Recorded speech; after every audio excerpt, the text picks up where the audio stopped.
Bonjour les Bonjour baroudeurs. baroudeurs. Donc aujourd'hui, on s'en va remettre encore Baroudeur 2 au garage. Donc vous aviez vu une vidéo, notamment on était arrêté sur le bord de la route qui s'appelle Panne Camping-Car. Vous avez un manchon qui se débranche depuis presque un an maintenant, Oui. avec un test de voyant moteur qui s'allume quand on rétrograde en fait de 5e en 4e en côte et simplement à plus de 2500 tours. Si je roule qu'à 80, il s'allume jamais. Et si je roule à 85-90, il s'allume mais seulement en côte. Donc bien évidemment on ne l'a pas laissé comme ça, vous vous doutez bien. Les premières fois on s'est arrêté en urgence, garage, machin, ils n'ont rien trouvé. Donc ça fait 3 garages qui fait, 3 tests valises, à plus de 100 € bien sûr, et ils ne trouvent jamais rien. Pour eux, tout va bien. Donc après recherche, on m'a dit que ça pouvait être van papillon. Après recherche, on m'a dit il n'y en a pas sur celui-ci. On m'a dit c'est la Vostgate, etc. Donc on voudrait savoir pourquoi ça fait ça, parce que ça continue malgré les passages au garage et les factures. Donc là on a décidé tout simplement de l'emmener chez Niort, là où on emmène aussi les autocars de ma société pour des contrôles de contrôlographes ou d'autres choses. Et il s'occupe aussi des turbos. Donc le turbo avait déjà été changé en garantie pour un 146 Power. Et le turbo va très bien. Donc mystère. Donc on l'emmène à Niort et puis je vous dis la suite du schmilblick. On espère. On espère parce que bon, c'est sacrément casse-pied et comme l'année prochaine il s'en va faire une bonne trentaine de 1000 km, on préférait pas partir avec ce souci, comme vous le pensez bien. Allez, des bisous. Et voilà, donc on arrive chez Niort. Voilà, donc ça s'occupe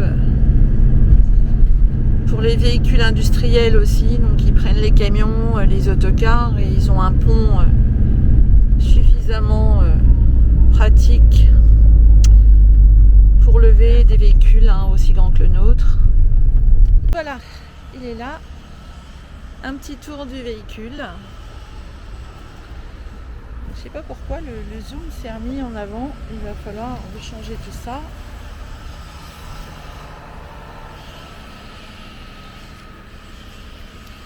Voilà, on filme s'il y avait un problème.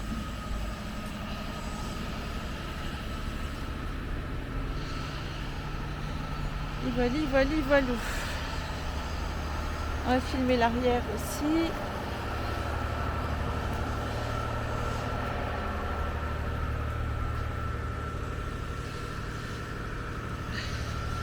Et voilà.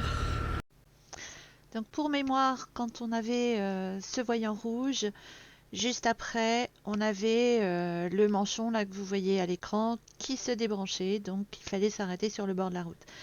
Donc j'avais pris l'habitude depuis plus de 3000 km, puisqu'on ne trouvait pas la panne, de rouler pas vite et de monter les côtes à 70 de façon à ne pas le mettre au-delà de 2500 tours.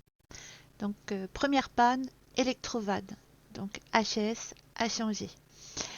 Et la deuxième panne, le Wastergate, archi grippé, qu'il a fallu complètement retirer, nettoyer. Ils ont refait fonctionner le tout, retesté plein de fois sur route, et je le sais puisque j'ai ces déplacements par tracker, donc par satellite, et je les ai bien vus se balader avec plusieurs heures de suite, enfin plusieurs fois sur 3 jours.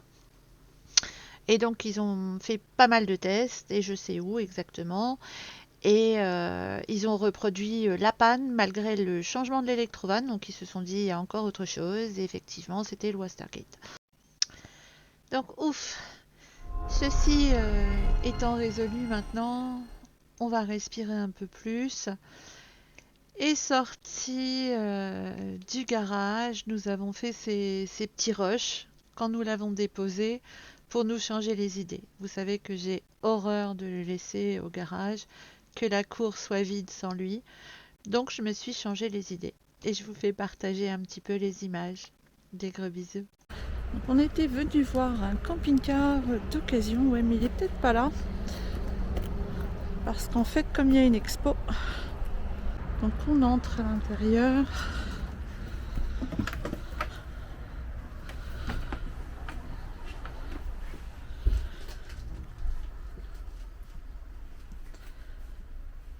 Donc en banquette face à face.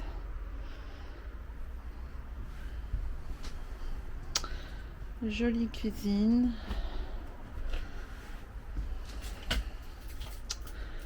Donc là on a frigo, congélateur, la chambre avec la douche.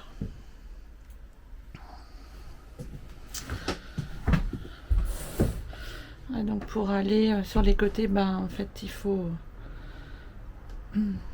toujours survoler le lit du pied.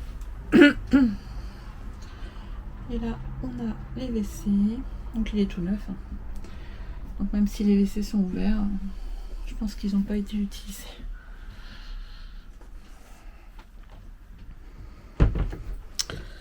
Bon, ça y est, t'as trouvé ta place. Bon, moi j'aime pas le sol, je trouve salé. Voilà.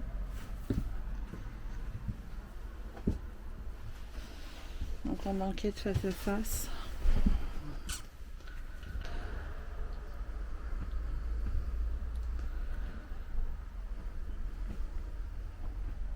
Exactement le même, mais en profilé. Donc moi ce que j'aime bien, c'est toujours la même chose, je vous en avais parlé, hein. C'est au niveau sécurité, parce que les crashs malheureusement ça n'arrive pas qu'aux autres, et je préfère avoir un vrai camion. Bon alors comment tu trouves? C'est chaud la marche. Voilà. Sinon c'est la même chose, avec le lit en haut là-haut. Peugeot? Ouais non mais c'est un Peugeot non plus. On préfère rester en Fiat.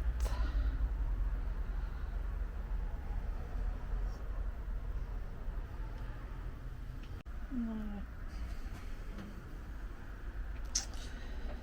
Bon, 92 000, hein. C'est vous dire à quel point ça nous paraît cher et très injustifié en fait.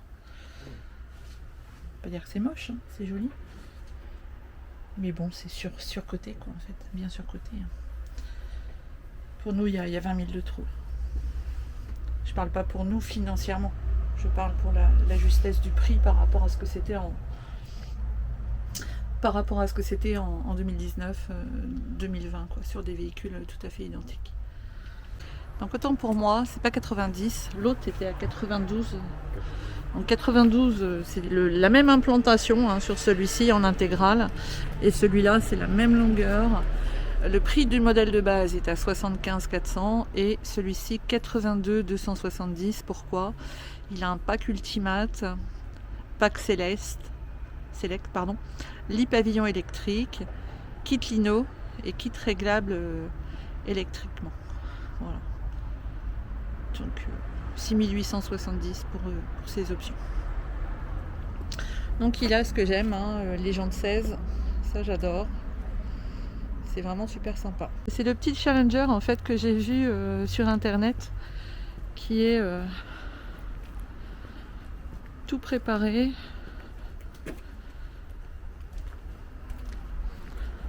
Bon, j'aime pas le porteur, mais il a une petite bouille rigolote. Je sais pas s'ils le sortent en Fiat. Donc ça c'est le Sport Edition, hein, il est à 71 480, donc on n'a pas la porte XXL. On retrouve l'intérieur en fait assez similaire à l'intérieur d'un fourgon. Donc la tablette est du plus bel effet hein, au niveau du poste de conduite. Donc là on a des lits jumeaux avec un frigo un petit peu proéminent. Bon là je pense que c'est pour le passage, hein, tout simplement une petite tablette pour cuisiner. Salle de bain avec douche intégrée en fait, hein, donc on tourne cette partie là qui vient se mettre ici et puis ça fait la douche en fait ici. Voilà. Donc c'est un peu dépouille, mais c'est un véhicule typé un peu tout-terrain pour faire l'Atlas au Maroc et bien d'autres pays. Compact, mais qui n'est pas un fourgon, qui reste un camping-car. En boîte auto. Avec la télévision ici. Et un petit siège. Un petit siège. Donc là on a le lit qui se descend ici avec des rangements tout là-bas ici.